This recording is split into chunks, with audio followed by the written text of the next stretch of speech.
yoksun diye, sen yoksun diye her gün ağlıyorum. Sen yoksun diye, sen yoksun diye, sen yoksun diye her gün ağlıyorum. Sen yoksun diye.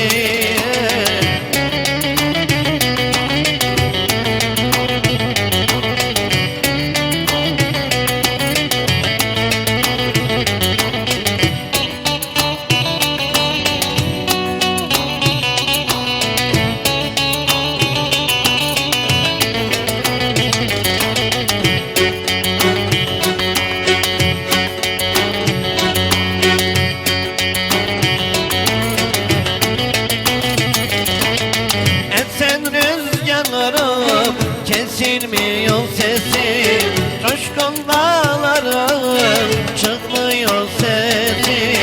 Esen rüzgarlarım kesilmiyor sesi, coşkun dağlarım çıkmıyor sesi.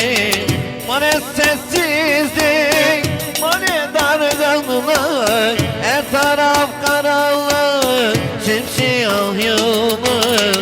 Sen yoksun diye, sen yoksun diye her gün ağlıyorum. Sen yoksun diye.